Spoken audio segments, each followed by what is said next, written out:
Et parmi les grands sujets d'actualité, dans ce tout premier dossier du soir de Kinshasa Direct, on en parle avec l'invité qui est déjà avec nous, Kabasouba Bouketlodi, Lipseur, bonsoir. Bonsoir.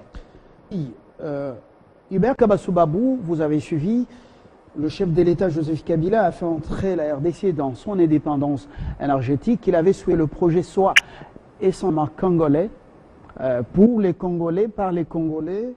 Et même si on va vendre de l'énergie sur le continent, eh bien, il y a eu signature hier entre le gouvernement congolais et le consortium sino-espagnol pour la première fois.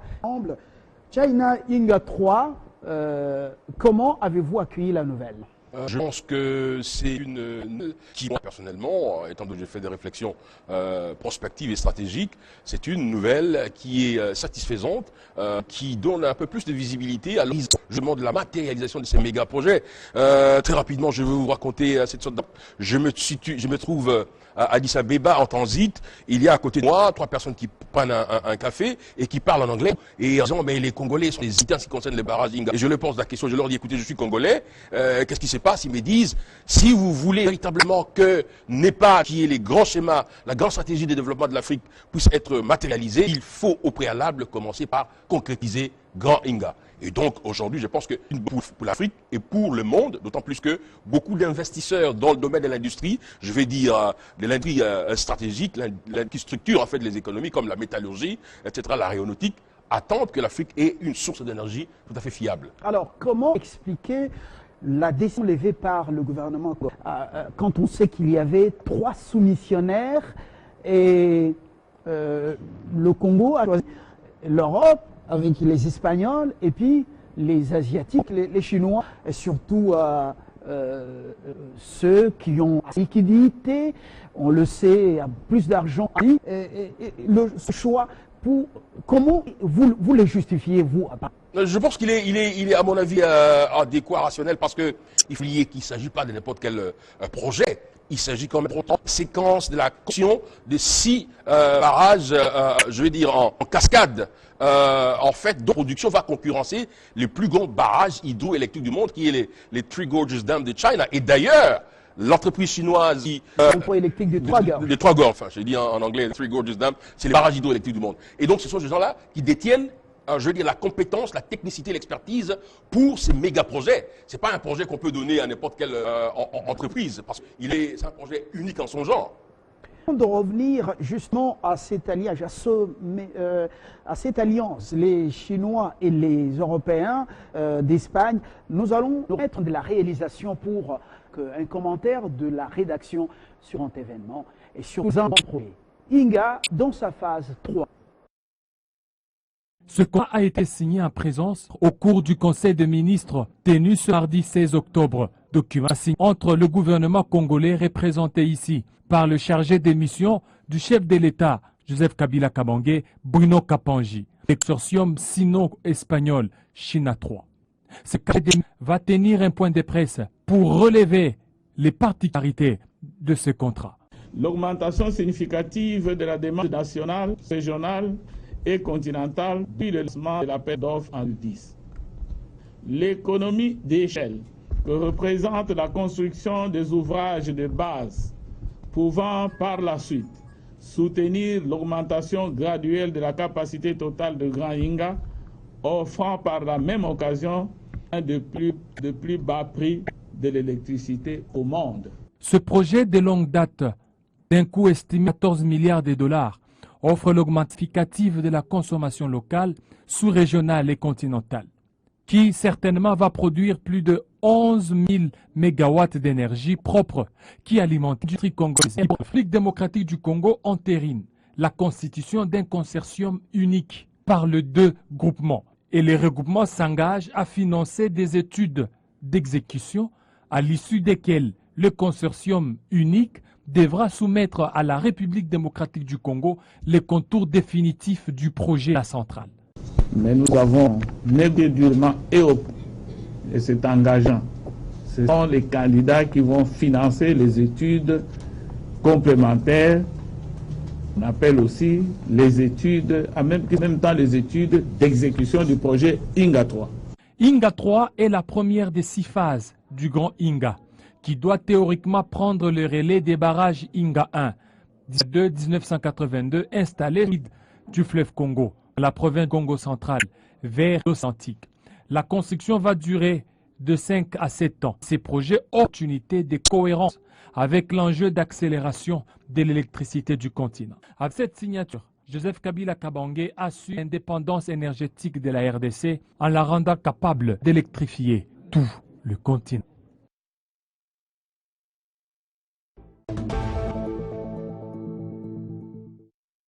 Hubert Kabassou Babou, quelle est, à votre humble avis, la portée politique de cet événement? La signature du contrat se fait en plein Conseil des ministres. Ça démontre l'engagement, je pense qu'il y a un message fort, parce que ça démontre l'engagement de tout un gouvernement, en fait un engagement d'État, pour que ce soit véritablement un projet d'État. Un projet auquel, je veux dire, souscrit l'État et la République, de telle sorte que, quels que soient les régimes, quel que soit le gouvernement, c'est un projet de la République, c'est un projet d'État. En réalité, avoir beaucoup de projets de ce genre. Instoppable. Instoppable. Quel que soit ces projets, votre avènement aux affaires. Quel que soit le régime, quel que soit le gouvernement, de gauche, de centre, d'en haut, d'en bas, c'est un projet, ça nous appelle un projet d'État. En fait, on devait en avoir beaucoup parce que c'est ce projet, il n'y a pas de débat. Il n'y a pas de libéral, il n'y a pas de sociodémocrate, il n'y a pas de communiste. C'est un débat, c'est ce qu'on appelle un méga projet structurant. Parce que n'oubliez pas que le Congo, il n'y a pas que les grands pays, les grandes puissances économiques africaines, notamment l'Afrique du Sud, les Nigeria et l'Égypte qui ont besoin de l'électricité des Inga, de grands Inga, dans la phase finale de 40 000 mégawatts. Mais il y a également les zones économiques spéciales du projet de la zone franche d'Inga. Ce projet n'a jamais démarré parce que justement, il devait y avoir en amont cette source d'électricité. Et donc, le projet est stratégique pour le Congo également. Justement, une occasion pour souligner que ce projet fait partie des grands projets d'intégration régionale de l'Union africaine. Exactement. Un détail très important. Hubert Kabassou Babou, on dit que la construction va durer de 5 à 7 ans. 14 milliards. Quelles seront les implications financières et économiques pour le Congo et surtout l'Ouest, le plus grand bénéficiaire? Non, peut en être certainement le grand bénéficiaire en termes de rentrée, en termes de capitalisation, d'investissement, etc., mais également de retour sur l'investissement. Mais je pense que le premier bénéficiaire, c'est le peuple congolais, dans la mesure où, comme je dis, il y a d'abord la problématique des centres de production. Il y a notamment, par exemple, en ce qui concerne les Katanga, aujourd'hui on dit il faut réaliser ce qu'on appelle la bénéficiation, avoir des structures de production qui apportent la valeur ajoutée sur nos minéraux, mais nous savons nous-mêmes qu'aujourd'hui, nous importons de l'électricité de la Zambie pour faire les processing, donc les traitements de minerais du Katanga. Alors que c'est nous qui vendions du à l'époque, oui, exactement. Au Congo d'en face, et à la Zambie et à d'autres pays. Voilà, et donc les faits, on a été obligé d'amener le traitement, la production de cuivre, les cathodes de cobalt à un autre niveau. Ça a nécessité un peu plus d'énergie électrique et donc on est obligé d'importer de la Zambie. Donc avec ces projets, non seulement à cette phase de Inga 1, comme d'ailleurs unités de production en cascade, 6 unités. Ça, ça sera Inga 3, parce qu'on a déjà Inga 1 et 2. Inga 2. Donc, voilà. on aura les grands Inga qui va produire peut-être 40 000 mégawatts. Il ne faut pas oublier que l'Afrique du Sud, par exemple, et le Nigeria sont deux géants économiques dont la croissance est bloquée justement à cause de la énergétique. En Afrique du Sud, ils avaient fait une tentative pour faire des unités thermonucléaires, ça n'a pas marché. Au Nigeria également, ça n'a pas marché. Et les unités thermonucléaires, c'est l'argent qu'il faut les grands Inga. Ah voilà, une autre précision détail. Pendant que la RDC et justement l'Afrique du Sud avait déjà signé un traité, vous savez que le traité est même au-dessus de certaines lois nationales. Alors, on a vu la Russie faire les beaux yeux ou les yeux doux à l'Afrique du Sud pour la construction de centrales nucléaires. Le projet n'a-t-il pas fait des pas de géants? Les projets parce que justement, c'était un projet qui était boutiqué avec le Gupta, qui a fait ce qu'on appelait en Afrique du Sud les scandales, on appelle les Gupta Gate, etc. Donc, mais c'est un projet qui, au point de vue technologique, au point de vue scientifique, les grands universitaires, les grands académiciens du domaine nucléaire se sont levés pour dire qu'il n'est pas faisable pour l'Afrique du Sud. On a abandonné. Donc l'Afrique du Sud revient à la case de départ pour la République démocratique du Congo. C'est la source. Et donc dans les bonnes grâces pour vendre son courant parce que ce sera un courant à plus exporter. Oui, et puis un courant qui va, dont le coût unitaire va être le plus bas, je vais dire parmi les plus bas sur le plan international. Et donc il n'y a pas que l'Afrique du Sud, il y a également le Nigeria qui n'a aucune potentialité de production électrique, disons clean comme on dit, hydraulique, qui voulait, et malheureusement avec la chute des prix du pétrole, ils ne peuvent pas faire. Et donc ils vont également s'arrimer à la République démocratique du Congo. Selon Kapandji, dans des prestations donc antérieures, la construction de ce barrage sur toute cette phase 3 pourrait engendrer 10 000 emplois. Est-ce qu'il a sous-estimé un peu? 14 milliards, c'est pas. Je pense qu'il a sous-estimé. Hein. Je pense qu'il a sous-estimé, parce que 14 milliards, c'est pratiquement le PIB du Sénégal, 14 milliards de dollars. Même plus que les PIB de certains pays, du Gabon, etc. Donc, je pense que il y aura, comme j'ai dit, en jargon, c'est un projet, un méga projet structurant. C'est-à-dire que c'est un projet déclencheur. Les zones économiques spéciales, l'industrie, je vais dire, métallurgique. Vous savez, à l'époque, quand d'ailleurs on parlait de la zone France-Niga, c'était justement pour justement l'industrie métallurgique dans cette zone. Mais il y a beaucoup d'autres pôles de développement, notamment au Kasaï, pour le faire, il faut beaucoup d'énergie. Katende ne sera pas engendrer l'énergie qu'il faut pour les traitements des fers, même dans la province orientale. L'industrie de ciment, la cimenterie, a besoin de beaucoup d'électricité. Donc, c'est un projet qui va enclencher non seulement des emplois, la création des emplois non seulement directs, mais également des emplois indirects. Même l'industrie automobile a besoin de suffisamment d'énergie pour pouvoir réaliser ses performances. Et le port en eau profonde des Bananas, dont la partie ouest du pays aura certainement besoin de cette énergie de qualité supérieure. Bien sûr, parce qu'il y aura des grandes machines pour la manipulation des conteneurs, mais également des conteneurs conditionnés pour un certain nombre de cargaisons spécifiques. Et donc, il faut avoir de l'électricité en permanence. Et donc, l'électricité de bonne qualité, mais également l'électricité dont le coût n'est pas susceptible, justement, de plomber les charges d'exploitation. Parce que vous savez, c'est que nous avons comme problème, par aussi le coût très élevé de l'électricité. Alors, que devons-nous faire, nous, Congolais, dans les différents secteurs, avec l'accompagnement des institutions, en termes de contenu local, pour nous approprier la construction de ce méga-projet et en tirer davantage bénéfice, de manière à ce que ces milliards ne puissent pas rentrer dans leur pays d'origine? Je pense qu'il faut anticiper. L'intelligence développementale, c'est l'intelligence qui est capable d'anticiper sur les grands enjeux. Parce qu'aujourd'hui, il faut qu'il y ait une interaction, déploiement de ce qu'on appelle l'intelligence symbiotique entre le gouvernement, les hommes d'affaires congolais, qui doivent aussi, parce que très souvent on s'attaque à l'État, mais les hommes d'affaires congolais, les opérateurs économiques congolais, doivent s'élever à un certain niveau où ils comprennent la nécessité de s'engager dans l'industrialisation, dans l'industrie. Voyez-vous, que maintenant on commence à penser aux grandes unités de production, des traitements de processing qui sont capables d'utiliser cette électricité à moindre coût. C'est un avantage parce que c'est l'électricité, l'énergie à moindre coût, ce qui va faire que les charges d'exploitation vont être des charges en deçà du seuil, je vais dire, d'aggravation des coûts et qui vont permettre, ce qui va faire en sorte que les profits ou les marges bénéficiaires soient des marges assez larges. Et donc, je pense qu'il faut déjà qu'il y ait une réflexion en amont qui permet de créer une synergie entre les hommes d'affaires nationaux, les gouvernements, mais également, éventuellement, les investisseurs étrangers pour dire comment est-ce que nous utilisons cette électricité, cette source d'énergie. Alors, le Zongo 2, Inga 1, Inga Bola et tant d'autres, voilà. Les travaux de définition, également la Rouzizi et tant d'autres. Est-ce qu'on a été... c'était une erreur d'investir beaucoup d'argent dans ces infrastructures alors qu'il y a ce méga projet qui arrive? Non, du tout.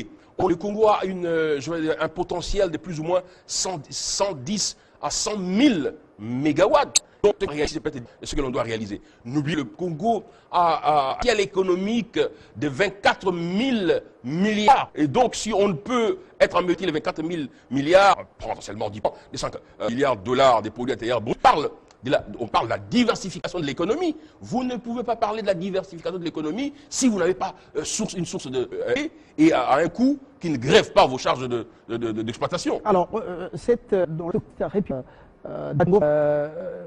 c'est un message que Kinshasa lance après là. Comment cette coïncidence? Et au moment où nous parlons, l'Afrique du Sud est pratiquement en récession avec son secteur de l'agriculture.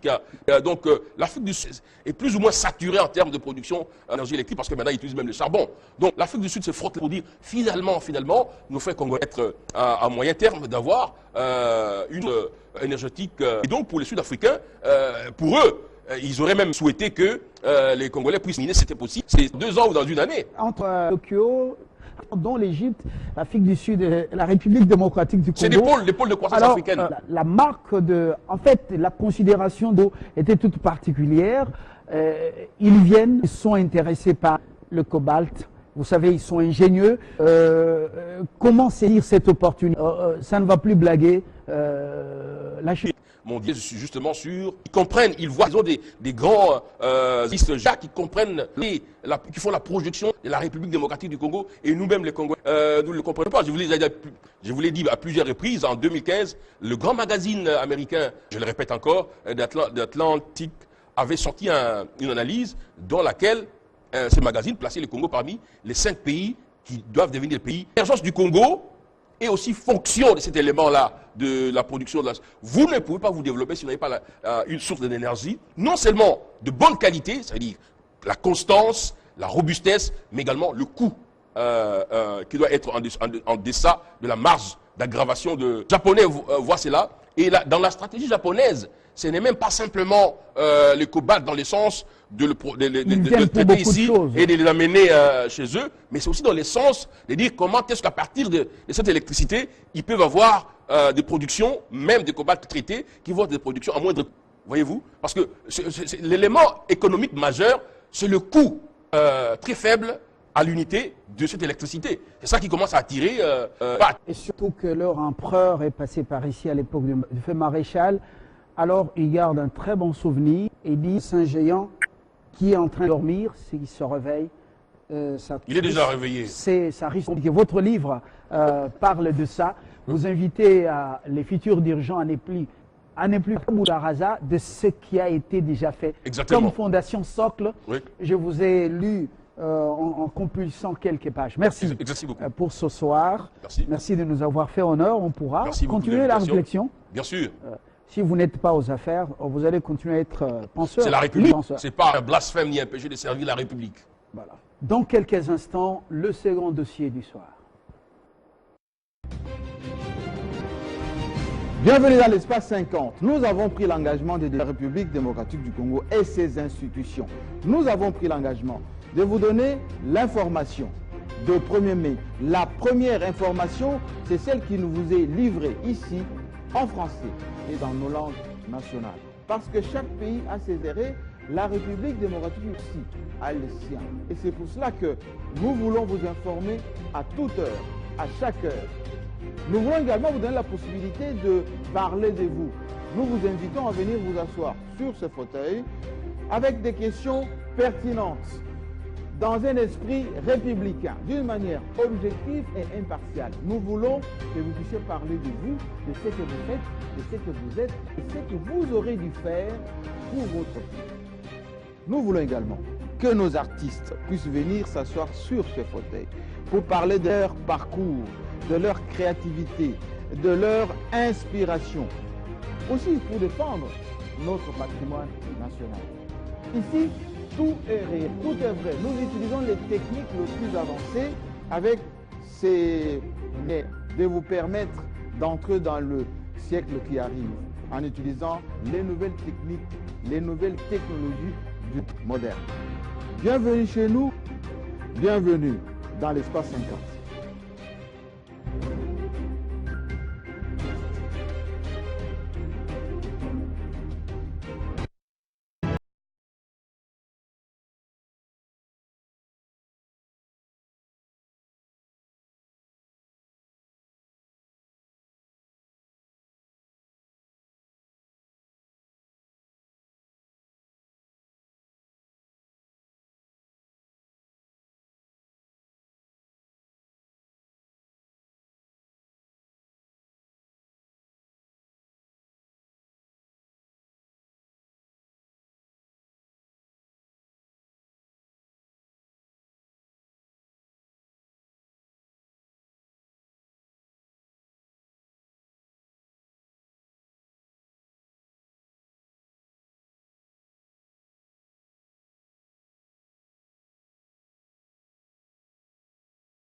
Kinshasa a fait connaître à Luanda par une note verbale transmise officiellement